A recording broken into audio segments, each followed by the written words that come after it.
Это Таиланд, 4-я серия путешествия по Таиланду. В прошлой серии мы с вами отправились на фестиваль Шамбала. На фестивале мы провели уже несколько дней, и пора уже собирать манатки и отправляться куда мы дальше. Я хотел отправиться на север, посмотреть водопады, но мне сказали, что водопады сейчас без воды, поэтому я собрал свой водопад.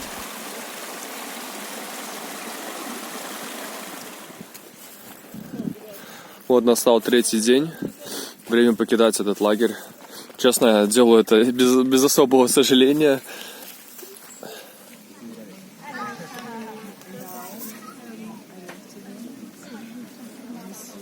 Люди тоже собираются уже, но мы делаем это раньше всех, потому что мы хичхайким.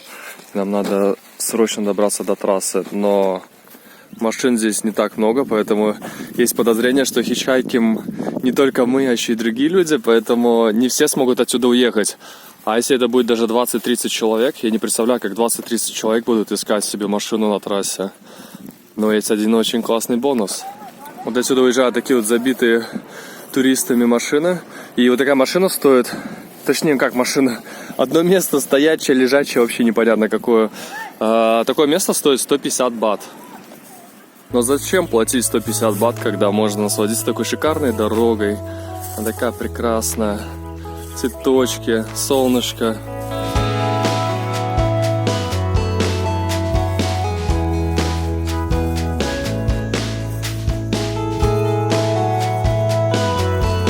Вот очередная машина нас подвозит на шоссе. И сейчас я расскажу про офигенный бонус, чем мы отличаемся от других людей. Я имею в виду, и сейчас я расскажу, чем отличаемся от других участников фестиваля Шамбалы. Помимо, конечно, того, что мы на 100% за здоровый образ жизни.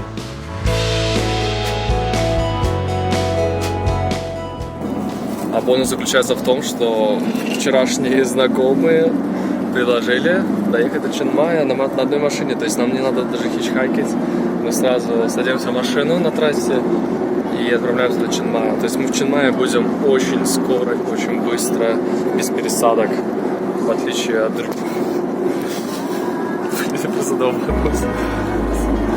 В отличие от других участников фестиваля, которые поедут на автобусе, на такси, возможно, кто-то будет хичхайкить, им будет немножко сложнее, чем нам. Но в этот раз чуть-чуть повезло.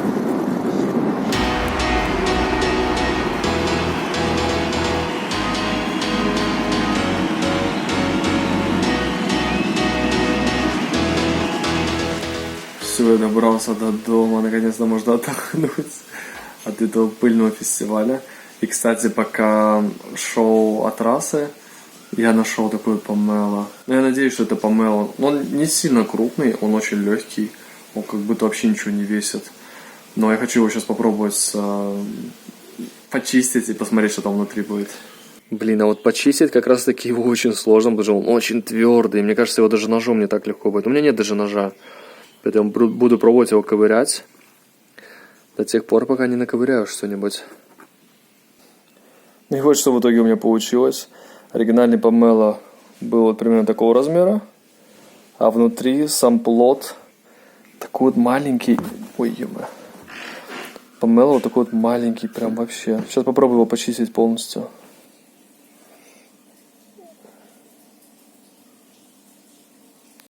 И, кстати, этот помело я нашел лежащим на земле, так что я надеюсь, что он уже спелый.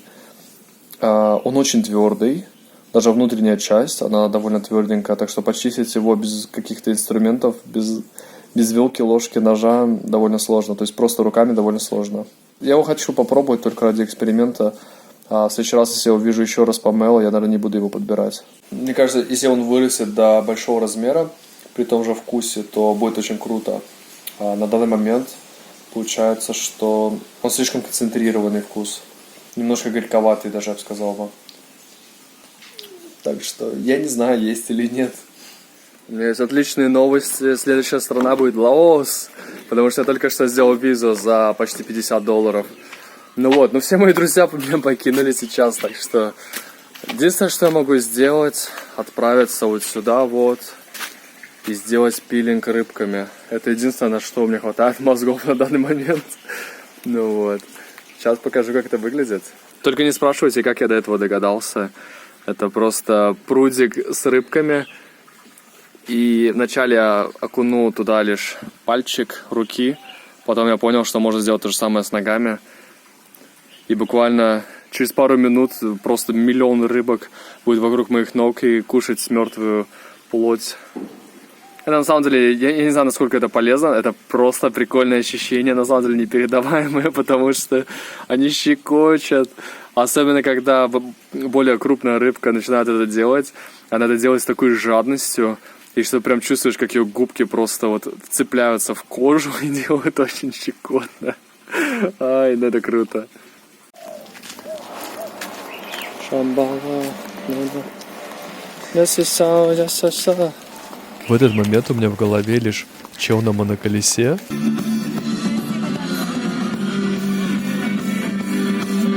орущий, поющий мужик.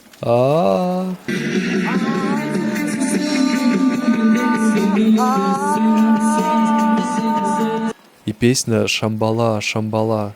И что-то по-тайски. Просто эту песню крутили очень много раз. И причем ее крутили именно тогда, когда кто-то пытался просто заснуть. Я прям представляю, как чувак на моноколесе и тот, который орал они вместе пели эту песню. Это очень классная штука. Это фильтр воды. И за всего лишь 1 бат можно наполнить 5 литров воды. А вода просто безупречная, такая же, как в магазине.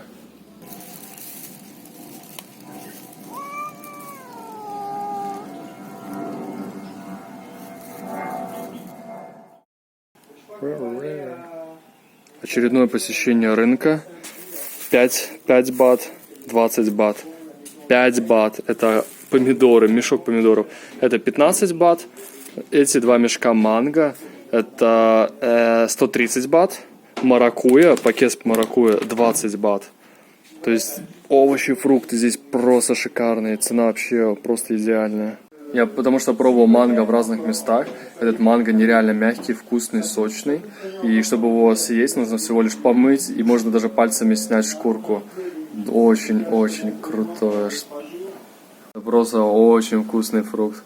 А что касается остальных вещей, то тоже, я считаю, довольно дешево. И качество здесь просто на высоте. А вот вечером того же дня наш хост Джейк предложил нам взять каяк и прокатиться по вечерней речке, которая находится буквально, наверное, в 100 метрах от нашего бунгало. Я очень хочу, чтобы вы насладились вместе со мной и видами, и умиротворенностью этого места.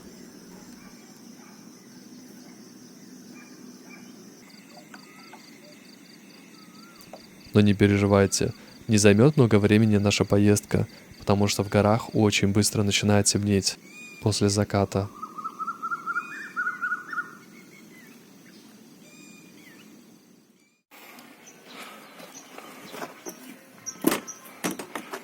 Один бат. Монетка 1 бат. Накидываешь. Я что-то не подумал, что надо открутить вначале.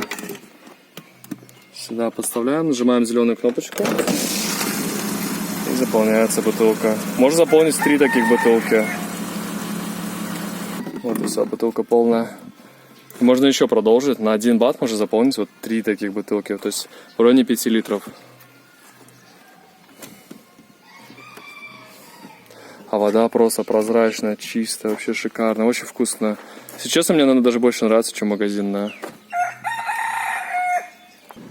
А на следующий день, когда мы уже попрощались с нашим хостом Джейком и этим шикарным местом бунгало, мы отправляемся в столицу Лаоса, Винсьян.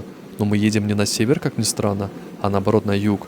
Сейчас я вам покажу по карте, как это выглядит. Наша дорога идет вначале на юг, а потом мы разворачиваемся и едем в сторону, получается, востока. Где-то через 5 дней я, наверное, буду уже в Лаосе. А пока я отправляюсь немножко южнее, потому что в любом случае нужно ждать 5 дней, пока не будет готова виза. И нас застопил очень прикольный чувачок, который перевозит мотороллер в машине. Вот так вот в салоне находится мотороллер. Это вообще просто круто.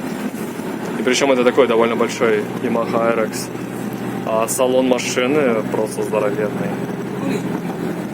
Здесь куча всяких примочек для для каждого пассажира. Здесь куча сидений, 3 человека могут спокойно поместиться в одном ряду. И здесь как минимум 3 ряда и плюс еще водительский ряд. Просто шикарные условия. И причем водитель нас везет на 200 километров. Как-то подфартило так подфартило. Хотя на самом деле сегодняшний день был полон сюрпризов, которые не будут в этом видео, к сожалению. Но вкратце о сюрпризах.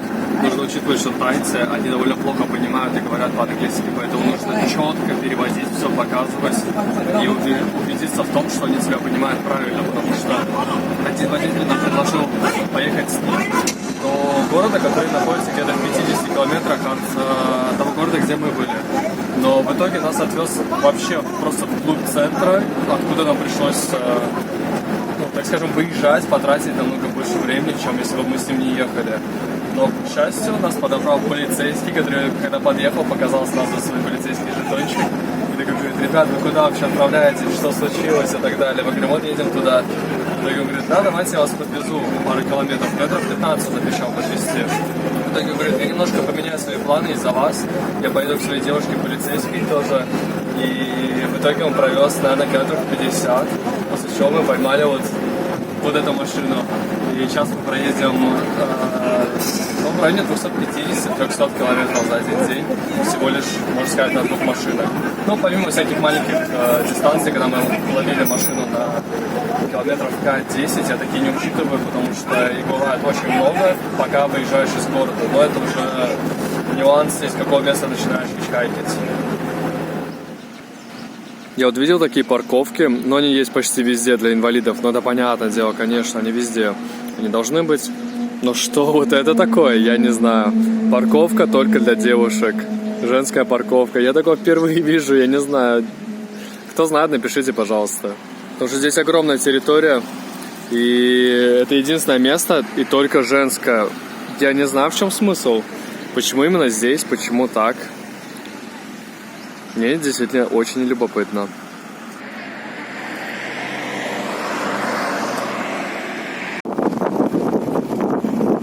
Мы приехали слишком поздно. Уже ужасно потемнело, дорога просто в никуда. Поэтому единственная надежда была застопить машину. И мы сейчас едем до речки. И я не уверен, честно говоря, что нас примут 100%, потому что человек не очень хорошо говорит по-английски, а тот человек, который нас принимает, вообще не говорит по-английски. Поэтому... Ау! По пальцам. О, по пальцам что именно? Так что из этого выйдет? Смотрите далее. Забавно, что нам принесли покушать первым делом. Сразу нас спросили, хотите ли вы кушать. При помощи переводчика мы узнали, что первым делом она все время спрашивает, не голодные ли гости. Мы согласились, да, что мы бы покушали, поэтому первым делом нам принесли покушать. Сейчас будем пробовать, что это. Здесь какая-то рыба местная, потому что здесь рядом речка. Это какие-то овощи, омлет, рис. Сейчас буду пробовать. Вдруг я узнал, что это домашний кабачок, который был выращен здесь на огороде. Не токсичный, без каких-либо химикатов, пожаренный вместе с яйцом. Очень такой своеобразный вкус, потому что он одновременно и сладкий, и кисловатый немножко. Яичница, в принципе, как яичница, но тоже очень вкусно. То есть здесь яйца немножко отличаются по вкусу, но также очень вкусные, очень-очень вкусные. Либо я очень голодный. Ого, я только что заметил, что там что-то горит на улице. Потому что здесь на самом деле очень много пожаров. Да, реально что-то горит.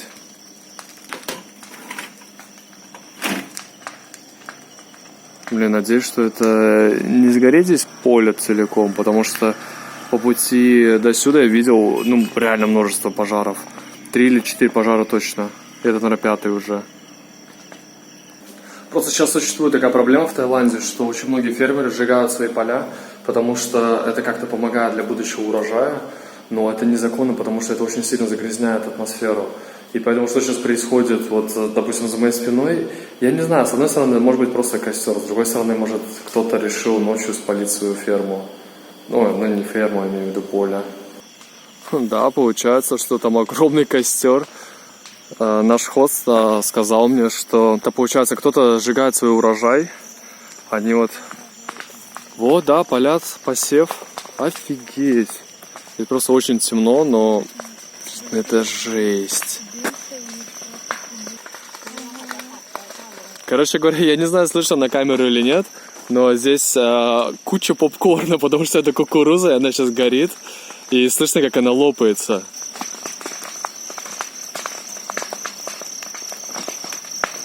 Пока вот здесь вот стоял, я заметил еще, что в одном месте, вот там вдалеке, то же самое происходит. Но так как здесь целое поле... позади вот этого огня, но отсюда не видно, наверное, на камере. Еще один очаг. То есть их здесь реально несколько.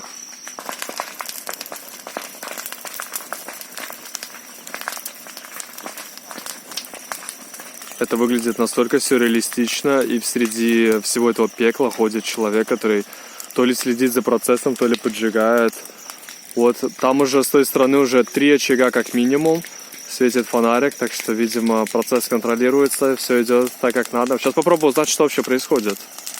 Как я понял, то это причина... Вот, поджигают как раз. Как я понимаю, то это причина загрязнения в Таиланде. Именно воздух очень грязный. Поэтому люди здесь носят маски, потому что дышать невозможно.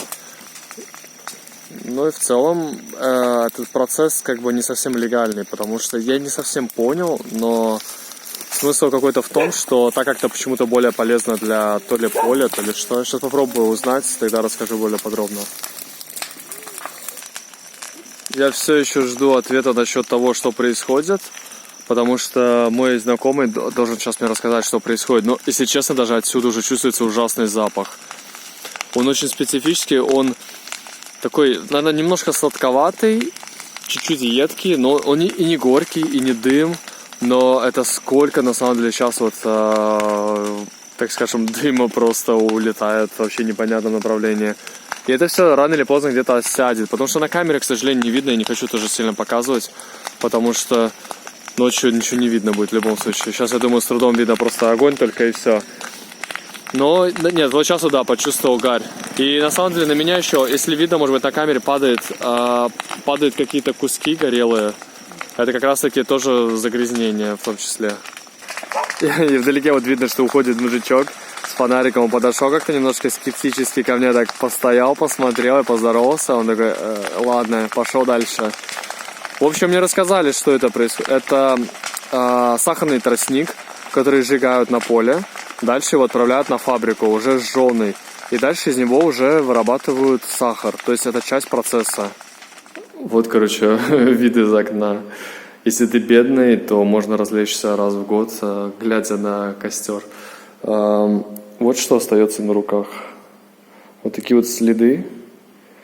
Это просто залаг, получается, от поля, от сахарного тростника. Она падает на все, на волосы, на одежду. И сейчас это только начало, на самом деле. Когда сгорит все поле, то получается, все здесь в округе будет... Я сейчас покажу. Я не знаю. Да, вот видно. Вот такое вот все будет настолько грязное и вонючее. Ой, какой дружелюбный.